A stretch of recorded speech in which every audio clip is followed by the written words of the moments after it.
Why do the New York Jets hate Bill Belichick? And this was before he joined the Patriots as the head coach, giving out spankings annually 2 times a year. Bill Belichick was actually destined to be the Jets head coach once upon a time, but instead left them dry, angry, and disappointed in what he did next. Bill Belichick actually resigned 2 days before being officially inaugurated as the actual head coach. On January 4th, 2000, Belichick told media at the New York Jets facility that he would not be taking the position as the Jets head coach.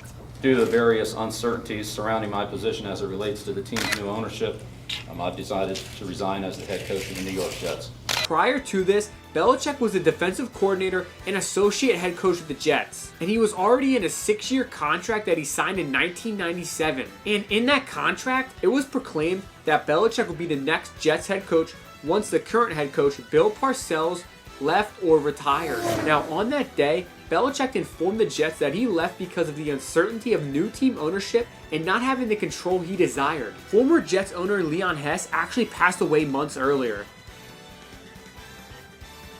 Belichick and Hess had a strong working relationship. Hess even granted Belichick a $1 million bonus just to ensure that no other team would get him, and if there were other teams, that he would stay with the Jets. But the Jets were smart enough and had the idea that the Patriots offered him a job as their head coach, which made this scenario even worse because there was a prior fallout from Bill Parcells and Patriots owner Robert Kraft. Flashback to 1993 to 1996, Bill Parcells was head coach of the New England Patriots. Kraft and Parcells apparently didn't get along great, but while they weren't always the best of friends, Belichick and Kraft were actually forming a solid relationship with each other. Belichick was also the New England Patriots defensive coordinator as Bill Parcells was the head coach.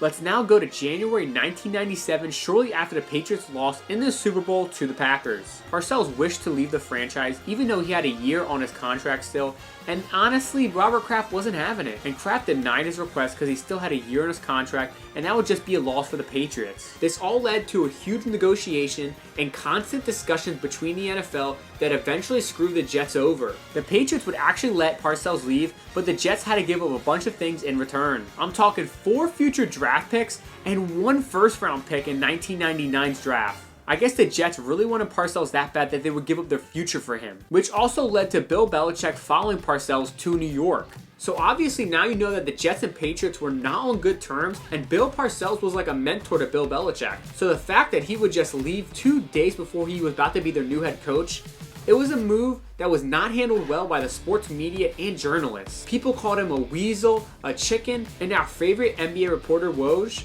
even said Belichick belongs in the darkened caves of a film room where he never ever has to be responsible for a franchise. I mean, it was justified in a sense, since Bill Parcells was still the director of operations of the Jets and even tried to assure Belichick that he would still have control over the franchise. But Bill Belichick was trying to make those money moves, I guess. But after several discussions, the Patriots and Jets were able to strike up a deal. And I believe we have the man that's going to help us to do that. It's my honor and pleasure to introduce Bill Belichick. Once again, the Patriots had to give up a slew of draft picks. That included a first-round pick in the 2000 NFL Draft. Once again, the sports media and analysts in the industry were firing back at Bill Belichick for the slimy move he pulled. People were saying Belichick wasn't even fit enough to run a $2 hot dog stand. They said they wouldn't give up the 100th pick for that bum. There are way better coaches available. But here we are 23 years later, and the Patriots have been the most successful, most dominant, and most controversial team in the 21st century, with an insane 262-108 record. And that's why the city of New York hates Bill Belichick.